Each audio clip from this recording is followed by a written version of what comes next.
Good afternoon, friends. My name is Allison Gampel, and I'm the Associate Director of Alumni Programs here at York University.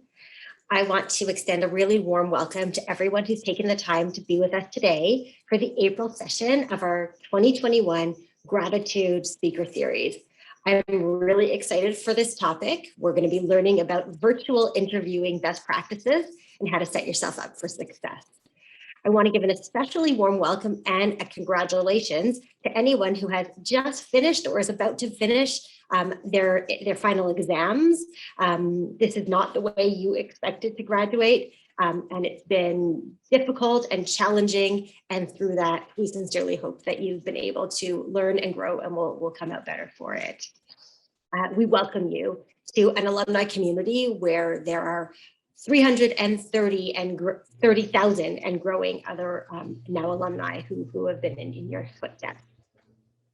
But this event is virtual and we're not all gathered in the same space. I recognize that the following land acknowledgement might not be for the territory that you're currently on. So if this is the case, please take the responsibility to acknowledge the traditional territory you're currently on and the current treaty holders. As a member of the York University community, I recognize that many Indigenous nations have longstanding relationships with the territories upon which York University campuses are located that precede the establishment of York University. York University acknowledges its presence on the traditional territory of many Indigenous nations. The area known as Tekaronto has been caretaken by the Anishinaabe Nation, the Haudenosaunee Confederacy, and the Huron-Wendat. It's now home to many First Nation, Inuit, and Métis communities. We acknowledge the current treaty holders, the Mississaugas of the Credit First Nation. This territory is subject of the Dish with One Spoon Wampum Belt Covenant, an agreement to peaceably share and care for the Great Lakes region. I'm grateful for the opportunity to live and work on Treaty 13 land. To our audience, if at any time you need help with this experience, please feel free to click on the Q&A button on the bottom of your screen and enter your question. We have a team ready to help. A little bit about the GRADitude program. This is a program that takes place now monthly, and it's meant to provide recent grads with the opportunity to connect with alumni who can inspire, advise you on those next steps that you're encountering as you move in your careers beyond York. So today's session is in partnership with the Career and Education Development Center, and you should know that the center remains fully open to alumni within 2 years of graduation. So I highly recommend visiting the website of careers.yorku.ca. There are a ton of resources and support for new grads who are looking for a job with help like how to write a resume or cover letter. And I know we're going to talk a little bit about that today. Following today's talk, all attendees will be able to answer a poll question for a chance to win one of 20 free LinkedIn learning licenses. So stay tuned to the end for that. So onto our topic. You each came here for a reason, and though we can't see you, we do want to get a sense of how we can provide the most helpful advice and insight. So if you can use the Q&A function and take a moment to answer, what do you hope to get out of this session today? What are you here to learn? So take a moment, use that Q&A function, and let us know what you're thinking before we introduce our keynote speaker.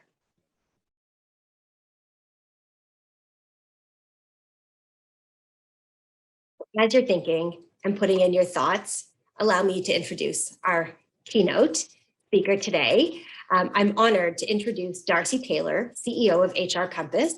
She's here with us today to help you best prepare yourself for success as virtual interviews become the new normal. With over 20 years of national leadership experience, Darci is a progressive human resources consultant. Darci graduated from York with a bachelor's degree in economics and went on to pursue a postgraduate diploma from Humber College in human resources management. Darci also pursued a professional coaching certificate from Adler Graduate Professional School. Her background includes working with professional service firms, not-for-profit organizations, retail enterprises, healthcare, manufacturing, distribution, and creative agencies. So Darci, thank you so much for joining us today. Thank you so much, Allison. I really am very thankful and grateful to be here to share some insights and some best practices with all of you. So to kick it off, I'm going to share my screen. So just let me bring up my screen here so we can all see what we're going to talk about. So as Allison mentioned, we are going to cover some best practices so we can help support you in terms of setting yourself for success and identifying that role or that position or that company that you really want to work for. So we're going to get started first with, thank you, Allison, also for doing a little introduction on who I am. But what we'll do is we're going to get started right out of the way with a polling question. Really interested to understand or to hear from all of you just whether or not you have an up-to-date resume. So if we can take a few seconds to go through this question and just either yes or no. Do you have an up-to-date resume?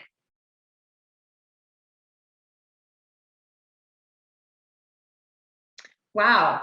So if you can all, I'm hopeful that you all see this on your screen, that 93% so far of us who've responded to this we have an up-to-date resume. So that's great. That's great. The next question, polling question, is now, do you have a LinkedIn profile, an up-to-date LinkedIn profile? So same kind of question, yes or no. If you can quickly answer that for us, that'd be great. A few seconds to do that.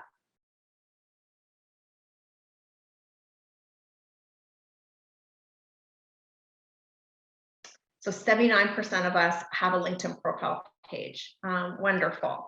So the reason why I ask these questions is that in this day and age, more and more employers, when they receive your resume, they're also going to look you up on LinkedIn. So it's really important to have both, to have a resume and a LinkedIn profile, because it helps to establish your professional brand. And this is your chance to do that, to set yourself up for success right out of the gate. So it's something I highly encourage that you do. And we'll talk a little bit more about what you want to have on your LinkedIn profile. So we'll go through that. And certainly if any of you have questions around that, you know, certainly ask away when we get to the Q&A, but that's an important piece that we'll discuss.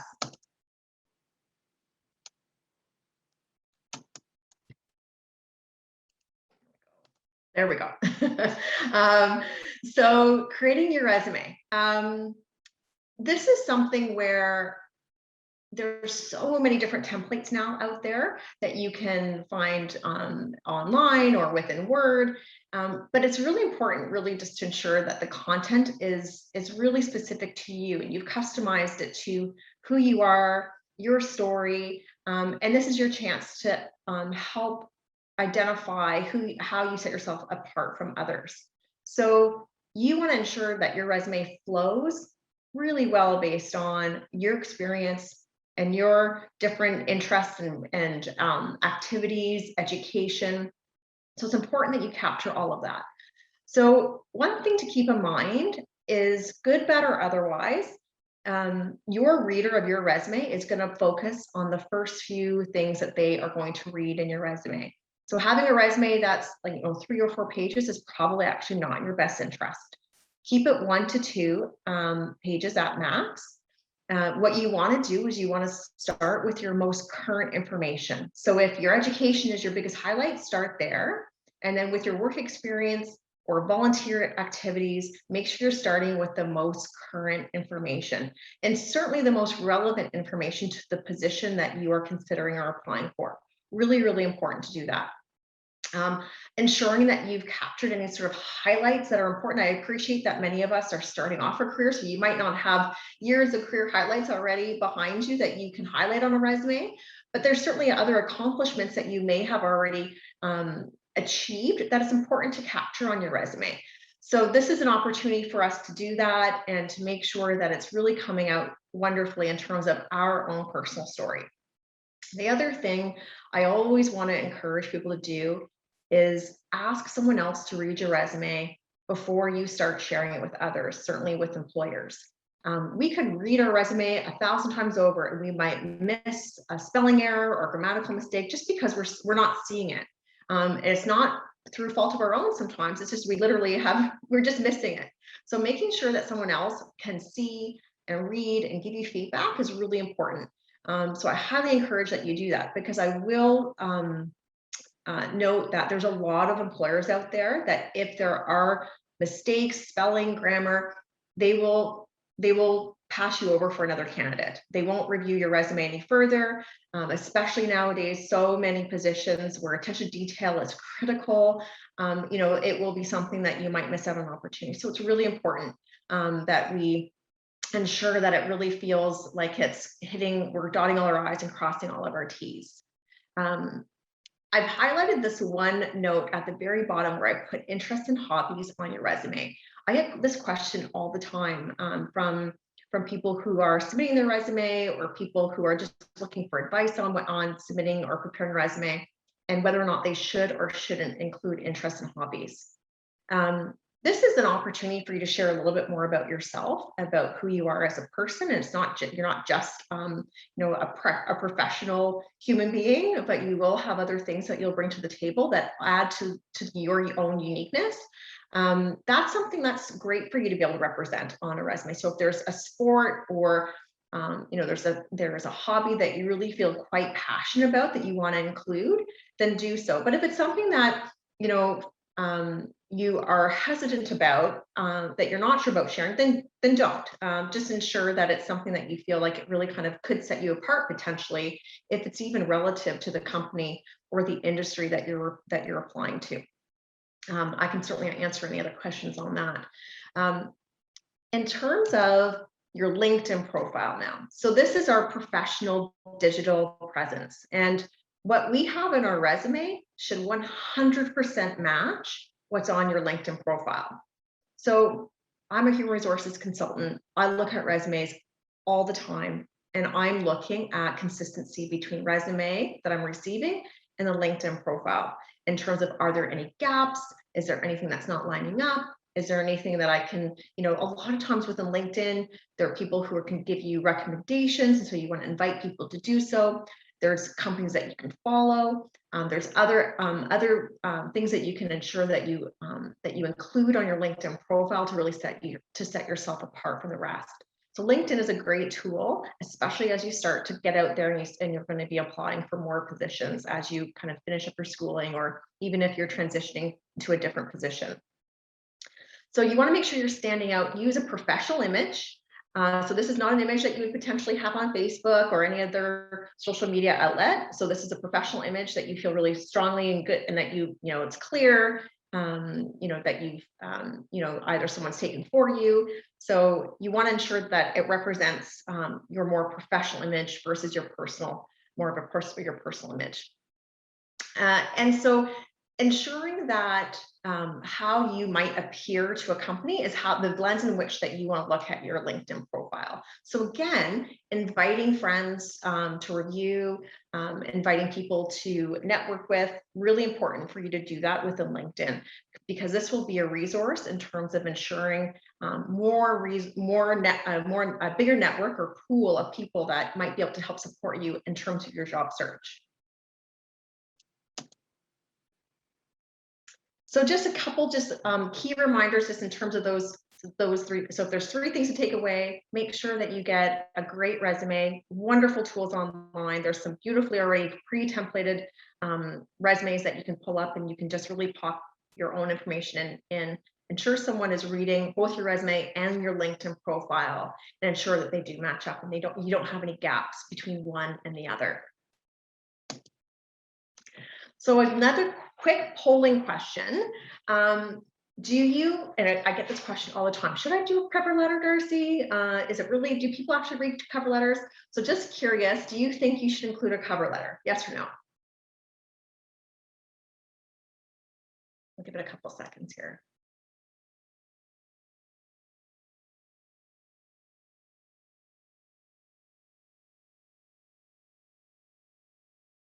It's not a trick question, don't worry. Okay, so 94% said yes, 6% said no. Thank you so much for responding to that. So in terms of should you have a cover letter, yay or nay, it really truly depends. I would say err on the caution of yes. Some companies will actually specifically ask you to submit both a cover letter and a resume. So when that happens, you just want to make sure that when you're applying for a position that you absolutely include it. The benefit about having a cover letter is that it allows you to create a little bit more of a custom story around yourself that you can't necessarily capture always in a resume or on LinkedIn.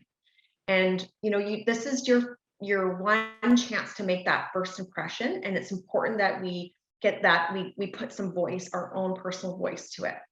So if you are creating a cover letter, and I do highly encourage everyone create a letter and just have something available that you can customize to the position that you're applying for. Make sure it's no longer than a page. So you don't want to have pages and pages of a cover letter. You want to ensure that it does reference the position that you're applying for. You would be surprised how many times I receive a cover letter for a position that someone applied for a totally different role. So I might be looking for a customer service manager, and the cover letter is referencing a sales manager. So a completely different role. And so then it shows me that the person who's applied really did not take the care to ensure that they've got the right position that they've applied to. So it speaks a little bit to, okay, again, attention to detail, purpose, judgment. So these are all really important things to think about when you are creating your cover letter. When you are doing your cover letter, this is the best way to format it. So your first paragraph is an intro in terms of who you are. So just a quick, if you had a little bit of an elevator pitch or something where someone was like, oh, you had 15 seconds to share with somebody who you are, that's what you're going to put in your first paragraph. Again, this is your professional pitch. The second and third paragraph is actually how you're going to align the skills and the position that you're applying for with your skills. So you're going to draw a synergy for the reader, because when you do that, it helps the reader to identify, oh, this is someone who is qualified for this position. So if you're looking at a job description for a position that you're applying for, and if you can tie your skills or experience to that role, it makes a huge difference in terms of your reader and helping them to determine, is this someone who's a qualified candidate for this role or not? So second and third paragraph, skills and knowledge that tie to the position. And the final paragraph is very simple. It's really truly just being thankful and grateful for the opportunity to apply, and letting people know how they can get in touch with you for a potential interview. So be sure to date and sign the cover letter, and then you're going to attach that with your resume in an application. So in terms of applying for a position, so now we're out there, we're looking, we're actively trying to seek out opportunities. What do we want to think about when we're doing that? So there's some positions, and you'll notice every company's a little bit different. Some you just strictly submit a resume and a cover letter. Others you actually have to go through an online application form. No matter whatever you're doing, if there's a chance to include the job that you're applying for, make sure you do it. So make sure you reference that this is the role that I'm interested in. Again, I receive emails from people just attaching a cover letter and a resume with no indication of what position it is that they're interested in. So then you're leaving it up to the reader to try to determine what that is or what you might be interested in. So that's something that you don't want to leave out. So make sure you either put it in the subject line of your email, or you're referring to it within the application itself. Checking and spelling grammar, I can't reiterate that more. Really important, but this is not, we want to make sure that we're sounding professional. This is not time for abbreviations or responding to something as if it's a text message. Full and complete sentences, really kind of hi, so-and-so. So if you're directing it to somebody, specifically addressing it to the person who you are addressing it to, or dear human resources team, or dear hiring manager, ensure that you're addressing it to to a person or a department. Researching the company is also an important part to do in advance of applying for the position. A couple reasons why that is. One is that you want to ensure this is a company that you want to actually work for. It's an area of interest. It's something that you feel aligned to. Very, very important. But also that when you are, thinking about what you might include in your cover letter, tying it back to the company and who they are and what they're all about and their culture. Because a lot of times companies will have their culture and values on their websites. Really important if you've paid attention to that. keep notes on the positions that you applied for. You'd be surprised how many times I'll call somebody to schedule an interview and I'll get, oh, for what position again? Sorry, what company is this? What did I apply for? And they have forgotten. And so that leaves a bit of an impression, as you can imagine, in terms of, oh, so, it's fine if you're applying for multiple positions, but just be sure to keep track of the ones that you have applied for, so that when you do get a call, that you can be responsive to that inquiry. The other thing I always like to recommend to people about when you are submitting either an email or an application, when you have to attach your resume or attach a cover letter, make sure you attach it in a PDF. The reason why is that we all can be sometimes on different versions of Word, or I'll receive a resume that might be through, through a totally different, it could be through an Apple template, and I don't necessarily have the ability to open up that file, whereas a PDF is often something that most people are able to open. The other thing is that it saves the integrity of your formatting. You've gone already to a lot of trouble to ensure that your resume and cover letter is beautifully formatted, that you've got font and you've used, you've made it look, you've got margins and you've created white space and you've created this beautiful document, but then it doesn't always show up the way that you've intended, if it's maybe not where a PDF can help secure that. So highly recommend that you save it as a PDF before you send it, and then make sure that you include your contact details. Again, phone number and email, very important to include both. And the reason why, sometimes if you only include your email, I email people, sometimes my email could show up in your junk mailbox. If I haven't heard from you, I want to be able to phone you just to follow up. If you haven't included your phone number, makes it difficult. And so then we could miss out on an opportunity to work together. So that's an important thing to remember when you're applying. So now you've applied and you get either a call or an email that you've been invited for an interview. And now what? So this is where we sometimes get a bit nervous. Oh my goodness, I've been called, I'm super excited. But now I know I need to prepare, but I don't really know what to prepare. So a virtual interview is not that different than an in-person interview, but there are some things that you need to take into consideration for sure. So I've already mentioned that you want to research the company before you apply, but by this stage, you may have applied to multiple different companies and you may not have the most up-to-date information in front of you around the company. So before you get into an interview, you want to make sure you've done your due diligence. Research that company.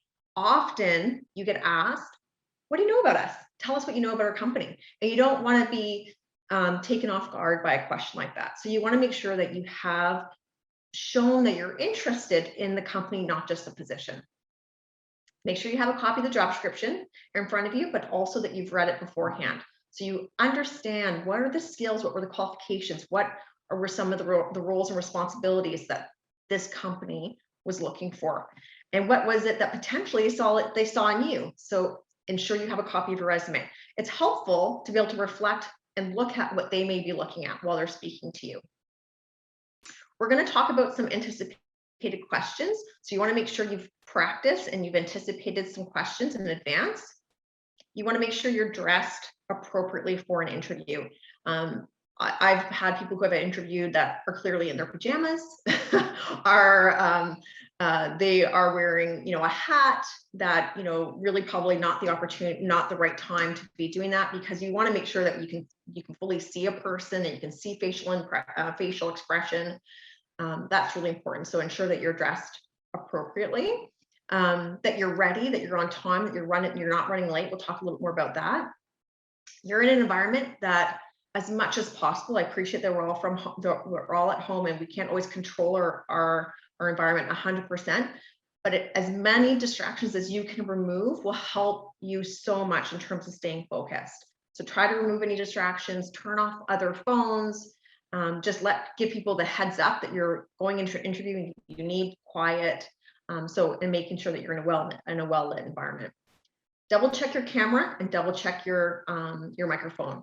And yes, I do get asked this question a lot. Do I need to have my camera on? The answer is yes. You want your camera on because this is the way that you build rapport. You're going to build rapport with somebody based on your facial expressions, your tone. You know, you need somebody to be able to fully see what you're going to be able to bring to the table. You know, one day you may not just be interacting with people virtually like this. And so it's important that you get a chance to see them and they can see you. So this is what I get asked this all the time. So what are some questions that I might get asked in an interview? If you were to Google, these would be very typical questions that you would get asked. Some of them are not my favorite questions to ask, but they're something that you should just be prepared for that you could get asked. This very first question, I feel, gets people off track very quickly. So that's why it's here as the number one. So tell me about yourself. You think that seems like a really simple question, but often I find that people are they're really unclear around how best to answer that. So am I going to tell them about what I did in grade 3? Or am I going to tell them about just strictly focus on what I've done professionally? How much personal information should I be sharing? I'm really not sure how deep I should get into this. Focus, keep it on high level professional, your professional journey. So that's my biggest recommendation to people is keep it to your professional journey. What made you make the choices that you've made, whether it be what you've chosen in school, to what career you've decided to get into, where some of your experiences have landed, and what were your biggest learnings about some of those experiences. Keep it there. You don't want to go on and on for like 10, 15 minutes on this one question. So you want to kind of be able to keep it succinct, but it gives someone an opportunity to really understand some of the decisions that you've made and why around your professional choices. How does this role fit your career path? This is important because companies want to know what's important to you around your career path. How can we support you in terms of where you want to take your career? And so being able to tie and see how this fits, so you're not necessarily only going to be there for 6 or 12 months, but there's an opportunity for you to continue to grow and develop with the company based on what your personal, professional development goals are. The skills and strengths that you bring to this position, we're going to talk a little bit more about that. Why do you want to work for the company? So this is where all that research that you did beforehand is going to help. So there's going to be an opportunity to talk about what the company does, why it's of interest to you, things that you've been able to find online about culture, around their values. Those are all things that you want to ensure that you understand in advance. This is a very common question. So tell me about a time when you had to deal with an unhappy client. You've had a difficult situation with a coworker. This is about how you deal in times of conflict. And, you know, we all find ourselves in these situations. So this is a very, very common question that you definitely want to make sure you have some sort of example. You want to be able to share your positive characteristics. So an often question I'll ask is, if I was speaking to your references, what would they tell me? Or your number one strengths or things that you really shine in. So that's important. This is a chance for you to be your own cheerleader a little bit and be able to speak to your, what you feel are your greatest or unique strengths. I'm not crazy about this next question, but it will get asked. What are your weaknesses? I would focus. I always tell people, focus on a skill that you're developing. So instead of it being, my weakness is I'm late for everything, probably not the best answer. Even if it's true, it's not something that you necessarily want to be sharing with a future employer. But what you should be doing is that I've noticed that sometimes I'm maybe leaving things going up right up against the wire. But what I'm doing now to overcome that is XYZ. So whenever you're presenting a weakness, you want to be able to share what you're doing about that weakness. So how you're developing it, what you're doing about it. Easier to do when it's a bit more of a hard skill than a soft skill. So if I'm developing, one of my weaknesses might be, I'm not a complete wizard in Excel, but I wish to be. And so this is what I'm doing now to do that. I'm taking additional courses, I'm watching YouTube videos, things like that. Those are some things you want to think about weaknesses. And then last but not least is make sure you come prepared with some idea around salary. You will get asked this question often. What range of salary are you looking for? So it's important that you come prepared with that. We'll talk a little bit more, and certainly we can discuss that in the Q&A too. These are big buckets of soft skills that you are going to be asked to demonstrate in an interview. And in the sense of, when I say demonstrate, it means you're going to have to think of times where you've demonstrated these soft skills. These are just the most common ones. We're going to share this deck with you so you can take it with you and kind of think about it for your own personal, for setting yourself up for whatever interview you have coming up down the line. But you want to make sure you can think of some clear examples. They don't always have to be professionally based. They could be academically based. So, results orientation, anything that's showing dependability, how you're helping out others, being a team player, demonstrating a really positive attitude. Sometimes it's around, putting your own personal agenda to help with the team's agenda, your level of creativity, how you've demonstrated flexibility. All of these play such a big factor in your success in a future position. And what an interviewer is going to want to know is how you've demonstrated these. Past performance is indicative of future performance.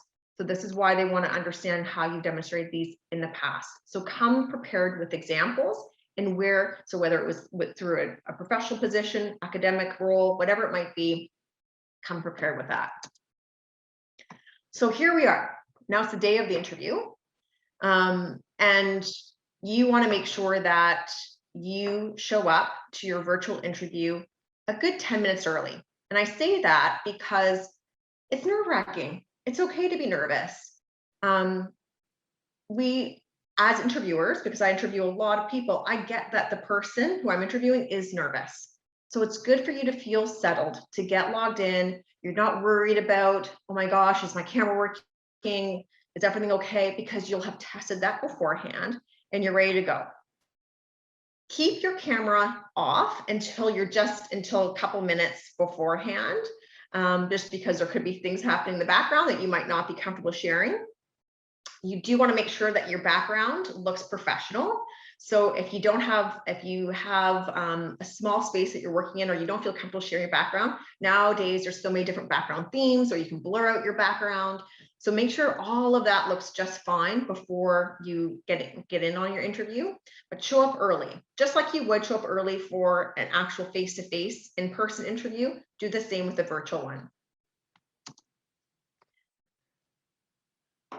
Nonverbal and verbal communication skills are the two things that you need to be thoughtful of in an interview. So nowadays, with all of us really doing so much screen time, we're communicating through screens. We're working through screens. But the most important piece that I can share with you is how you come across from a nonverbal perspective. Hiring decisions are based on these factors here. So it's really, really important that you think about all of this stuff. So eye contact, hard to make eye contact. Can't even make eye contact with all of you, but make eye contact with the person or people who are interviewing you as best as you possibly can. Looking directly into the camera will make a big difference. Looking off to the side, or I find that what happens often is I'm speaking to somebody and they're looking at another screen. So a lot of times we have double monitors. And so it feels like they're not really engaging with me. I feel a disconnect. So you want to make sure that whatever screen has your camera, you're facing that screen for your interview. Again, this is your first chance to make a lasting impression. So you want to make sure that you are, focused right on the camera, facial expressions, smiling, being attentive, listening, doing all of those things is really, really important. So your facial expressions will go a long way. Same with your body language. So if you're slouched, sometimes I'll be on a screen with somebody and I can only see like this much of their face. So we're missing all of it, or half of it's cut off, or so I can't even get a sense of how someone might be engaging with me. Staying focused and building that rapport through that engagement. So speaking to someone, maybe mentioning their name, thank you so much for asking that question, Darci. This is how, and then you can, using the person's name through the interaction is great, which will speak to more of that verbal communication, but just being able to build that rapport and how people connect with you, it's going to make a big difference in terms of how you set yourself apart from others. So the verbal communication, obviously very important. Nonverbal, I really do truly encourage people practice and focus on that. But you want to be clear. You want to make sure that you're speaking at a speed which is not 1,000,000 miles a minute. I am guilty of that. Sometimes I speak way too quickly. Make sure you come across as positive. The best way to have a positive voice, smile, and it comes off as positive. Ask questions and listen. Listen to the question that is being asked of you. Sometimes we're already trying to think of an answer before we've actually fully listened to the question. So let your interviewer finish with the question before you answer. If you need clarification, ask for clarification. It's okay. So make sure that anything that might be unclear, ensure that you understand, because sometimes we start answering a question and we're not really sure, was that the question? Was there more to that question? And it's okay to ask. So make sure you do ask. Last but not least, this is a question I ask everybody before we close out on our interview, our time together. So do you have any questions for me or for us? Not uncommon that you're going to get interviewed by more than one person. So you could have a panel of people who've been interviewing you. So you want to come prepared with some questions for the company that has taken the time to interview you, but you've also taken the time to hear about them and the position and the company. And so there could be things that you've already uncovered during your conversation, but there could be specific questions that are very important to you. And it is important. This is not just about the company finding the right fit, it's about you finding the right fit. So understanding culture and values is critical. You want to make sure that they line up to what matters to you. So asking a company to share about their culture and values is great. Certainly also how it's changed in COVID. So asking the question, so what, how do you maintain your culture during, if everyone's working remotely or during such a change of a time of change? It's interesting to hear that how companies have adapted or evolved, the way that they interact with their teams during this very, very challenging time. Asking your interviewers what they enjoy most about working at the company is an instant rapport building opportunity. So you're directing it, you're making it very personal. What is it that you enjoy working at company ABC? A great opportunity to build that rapport. What is the most important factor that they're looking for in terms of the right candidate? So this is great, and I'm going to give you a tip around how you can use this afterwards. That they're going to share with you maybe a key skill or key attribute or quality that they feel is really important that in terms of someone who will be successful in this role. So keep a note of that. I think it's also important to understand what do they see as being one of the most challenging aspects of the role. Good for you to understand so that you can also determine how you might overcome those challenges. And then inviting a question around the next steps in the process. Hopefully they've shared that with you, but if they haven't, it's okay to ask. What are the next steps? What should I expect? When might I hear from you? And so asking those questions just helps to manage everyone's expectations, which is really, really important. So there could be other questions. You don't have to ask all of these, but certainly come prepared with some that are important to you. And finally, in terms of follow-up,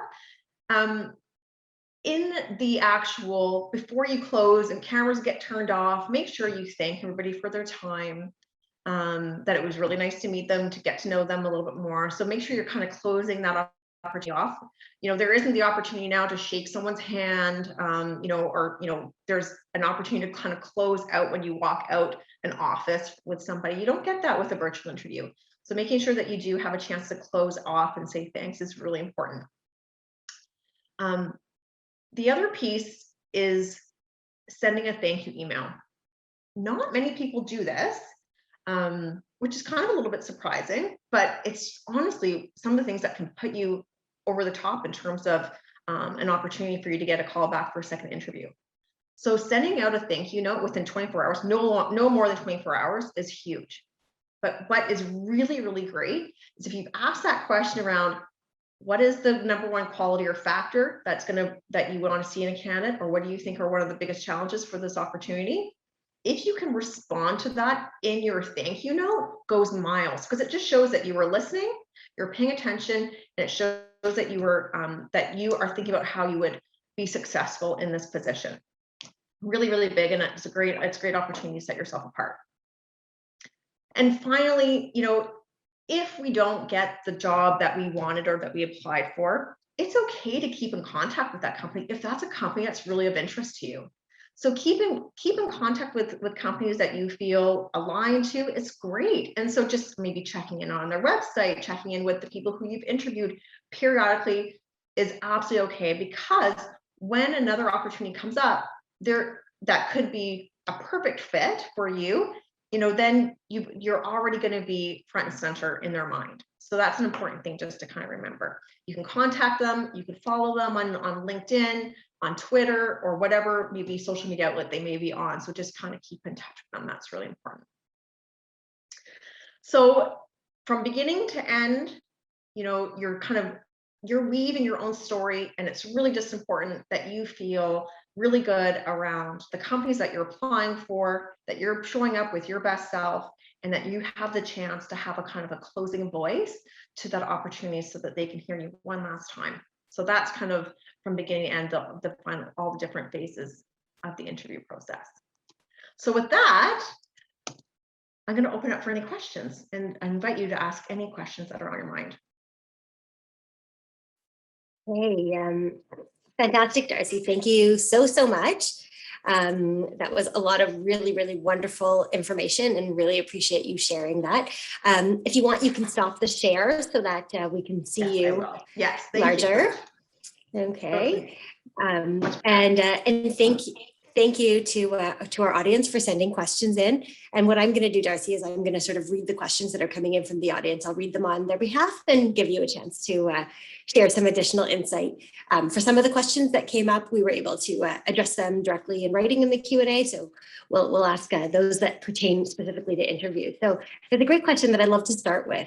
And it's from Kat, who asks, is there a way to break the ice by stating that you're nervous, but still maintain professionalism? Yeah, great question, Kat.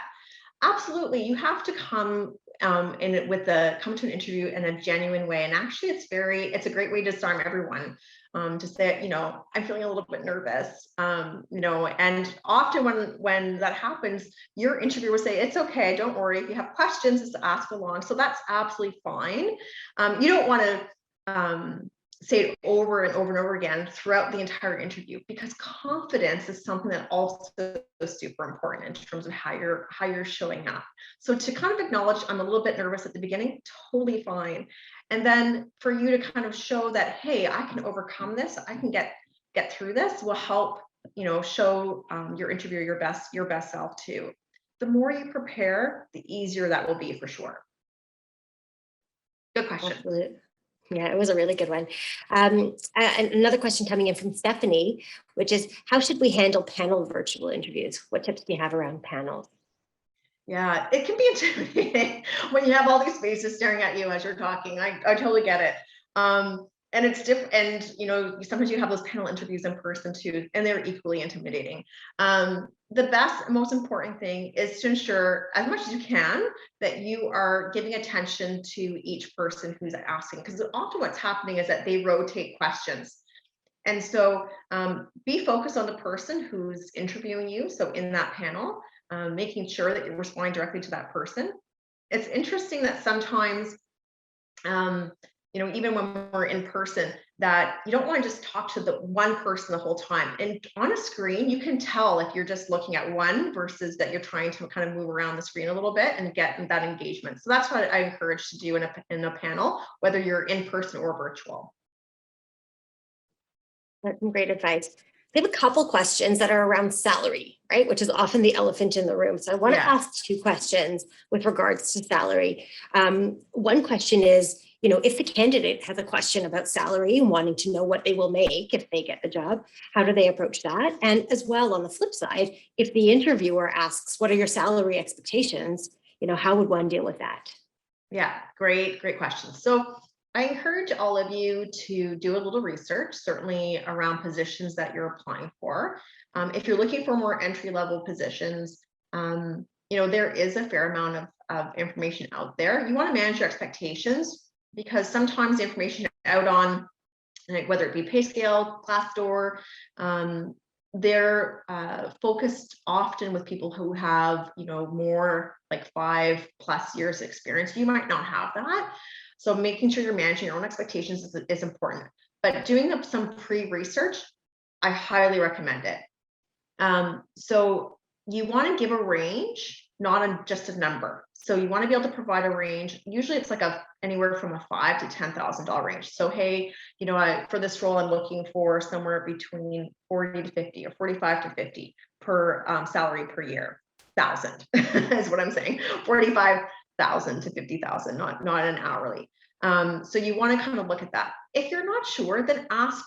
If you could ask through your network, what would be an appropriate pay range for this role?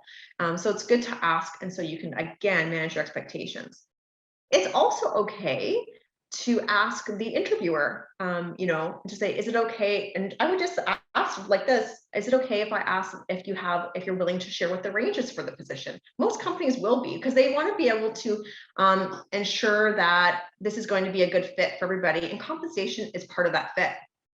So that's an important thing to kind of get out early in these conversations. Sometimes I'm doing phone screens before we actually engage like this, and it's usually one of the first questions. It's not one of the first, but it's within the first 5 questions I'm asking, because I want to ensure that we're all on the same page. That if I'm looking for a position that pays 50,000, if I'm talking to somebody who's looking for 80,000, it's better for us to ensure that we understand that sooner rather than later, so we're not wasting anyone's time. So absolutely ask, but try to also do your own research. Thanks for that. And, I've found with new grads over the years who are often looking for their first career position, right? They've had jobs certainly, but their first career position, it also becomes a good time to express excitement about the job and say, I'm looking to get my, foot in the door, and I'm looking to, build my skill set and to be compensated appropriately. Does that make sense as well? If, it's your first time? Absolutely. This is if this is your first job or first career job, Allison, as you put it, great way to put it. It is about getting the experience. It's not necessarily around, and we see that a lot when we're interviewing new grads, is that is often the answer. I'm looking for some experience, some exposure. Compensation is obviously important, but it's not the most important thing in terms of what I'm looking for. I'm looking to join a great company and a great team. And when you say that, when you put that out there, it really goes miles for the employer who's looking to find somebody to join their team. Yeah, totally. I know. I mean, I've been interviewing and hiring people for 20 years now. I can't believe it's been that long. But I know if I have, the 2 candidates that are similar, if there's one that really just seems to want to work for my organization, want to work with my team, then that definitely will, will go in their favor. Absolutely. Yeah. Absolutely. Okay, so getting back to these virtual interviews, and a great question is coming in for Fratini, and thanks for sending that question. The question is, how do you address technical issues associated with virtual interviewing? For example, glitches, talking over people, freezing. Oh my gosh. It's so true. It's not uncommon for us to get a bit laggy even, and it can be frustrating. So as best as you possibly can, finding a place either in your home or wherever you may be that has the highest bandwidth from an internet standpoint is highly recommended, because when we're on video, it does get laggy at times, and so we might have those issues. If it continues, invite the person who's interviewing you. Would it be okay if you went off camera, just to see if it helps to support a better conversation, and try that. So invite it first, and often the interviewer will be more than happy to, because they really want to try to get to know you as well, and give you a chance to voice who you are and what you can bring to the role. So that's how I would recommend doing it. And worst case scenario, if it just feels like, oh my gosh, I'm so sorry, I'm having a real issue here with my internet. Again, it's outside of your control at times, most of the time. And so invite also, maybe it might be better just to go flip to a phone conversations. That's okay too. Thank you for that. Yeah. Oh, I'm dealing with my own technical glitch. I forgot to silence my phone and it's ringing. when I'm in the middle of hosting a session. So allow me to express my apologies. If I was in an interview, I'd be really embarrassed, and I'm embarrassed for being here. But stuff does happen, and we have to just kind of take a deep breath and go on, right? Absolutely. Okay. Allison, it's funny that happens, and it's a story that I actually like to share with people. So obviously, sometimes we do forget to turn off our phones. It's okay. It's good to apologize, acknowledge, oh my goodness, I'm so sorry, I should have had that on silence or whatever. What you don't ever want to do is answer it. And I have had people answer their phones while we're like this in an interview. And so you'd be shocked by, sometimes just people do it without even thinking. Sometimes they're, oblivious that maybe that would be seen as unprofessional. I just would recommend, just like what Allison said, is that apologize. Oh, I should have had that on silence. I'm so very sorry, but just never answer it. So make sure you don't ever answer that phone while you're in an interview. Yeah, definitely apologize again. And sometimes people ask, like, what if they're actually expecting some kind of emergency, either good or bad, like, their spouse is about to have a baby or something like that. I know people have said to me, and I think it's a good way of addressing it, like before the start of the interview, they've said, I'm leaving my phone on because my wife's about to go into labor. And so should it happen, then it's a little more understandable. Absolutely. If you're expecting some sort of emergency call, it's good to call it out in advance and just manage those expectations, for sure. Well, mine was not, so I apologize. I have another great question. I have another great question that is coming in from Shan, who writes, hi, Darci. How do you address the interviewers, by first name or first and last, or Mr., Ms.? What do you think about that? I recommend first. If they've been introduced to you with their first name, first and last name, I would address them with first. Again, it helps to build a little bit more of that rapport. And nowadays, we're not so uber conservatively like in terms of, Mr. or Ms., or you don't actually know how somebody might want to be, or even, Mrs. Sometimes people can be insulted actually if you use some of that. So using their first name is what I would probably recommend, especially if that's how they've been introduced to you. And I feel like it kind of helps to create a little bit more of that synergy over the screen. So that's how I'd recommend it. Good question. Awesome. Yeah, great question. We have another really great question that's coming in. I'm going to read it out to you. And the question is, do you have any advice that is specific to Black, Indigenous, and people of color applicants? Specifically, if you notice surprise when the interviewer sees me for the first time, etc. And how do you also ask if the company has initiatives to address racism in the workplace? Yeah, so great question. So I would, in terms of asking around the question around initiatives, so this is a big piece around the values. So you want to find out first what's important to you about a company that you want to work for. Know that first. And then you want to ensure that you ask a question around what are some of the values that you have around diversity, equity, inclusion, and belonging. So asking those questions up front is really, really important. It gives you a chance to hear about how someone feels. You want to ensure that you are joining an organization that's going to be able to support you, nurture, encourage everything that you're bringing to the table. So asking about that right out of the gate is important. Another big reason why we want to make sure that we're showing our full cameras on is really important, because we want to make sure that we are getting all that. You're seeing their expressions and their facials, their body language, just like how they're looking at yours. So it goes both ways. Remember that they're not just interviewing you, you're also identifying companies that you want to work for as equal, if not more important. Great question. An important thing to ask too. So I would talk about it from a diversity, equity, inclusion, and belonging standpoint, for sure. Absolutely. Thank you for answering that. Appreciate it.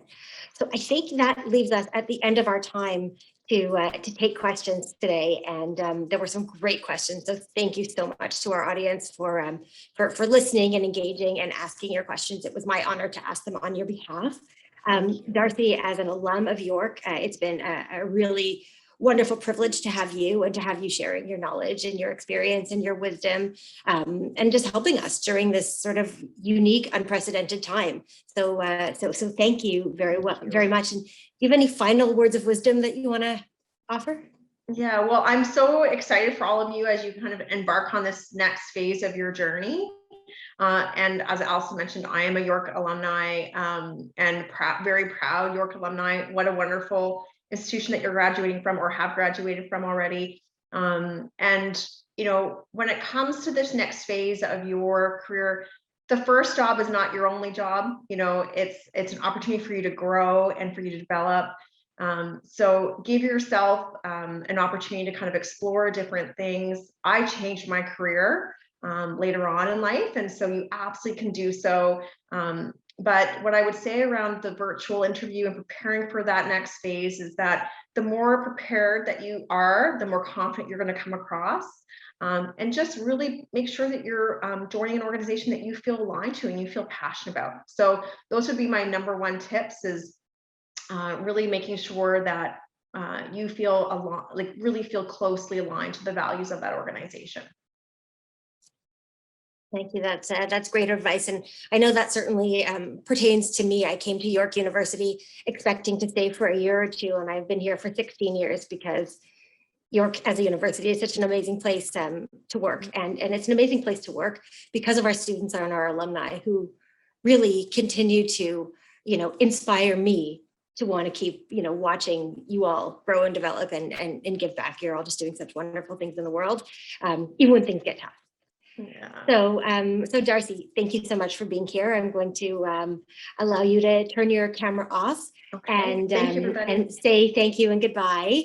And we're just going to sort of end with some closing pieces for our audience. So thanks, Darci. Okay. So for our audience that's here, stand by because we have a poll. We would like to know from you if there's anything from today's event that you found particularly helpful. Please feel free to let us know. And like I said earlier, we are providing 20 LinkedIn Learning licenses to people who can answer this question correctly. So which York University alumni benefit provider is sponsoring our newest alumni perk, which is free access to LinkedIn Learning for York alumni? So is it Manulife, one of our partners? Is it TD Insurance, another partner, or is it the MBNA MasterCard program? Another. They're all partners of ours, but which one is sponsoring LinkedIn Learning? Give you a second.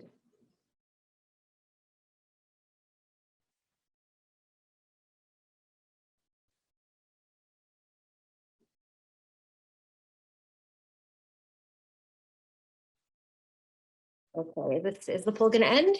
It's supposed to end. Okay, fantastic. So we will let you know. The answer was Manulife. Manulife is our partner that provides life insurance to our grads, and they're the ones that are that are supporting the LinkedIn Learning Initiative. Okay, so a lot of you asked, will the slides be available? And the answer is yes. It'll also be posted on our York Alumni YouTube channel. And we've done a number of talks like this over the past year that are all posted up on our YouTube channel. So just go to YouTube and go to York Alumni and you'll find this talk and others. It'll probably take a couple days to get up there. We also invite you to join our LinkedIn group, follow us on Facebook by searching York University Alumni. We're on Instagram and Twitter at YorkU Alumni. And let us know if we need to be on places like Discord and Twitch. I don't know, these are things my kids say that I don't understand, but if these are places we should be, email us at alumni@yorku.ca and let us know what we can do to better connect with you and to help you in your journeys, okay? All of our work that we have going on is on our website, yorku.ca/alumni and friends. We're building events and services to support young alumni and really want to hear your suggestions on programs and perks to complement what we're already offering. So thank you all again for attending today's event. Hope you learned a lot and we wish you continued health and wellness during this time. Take care.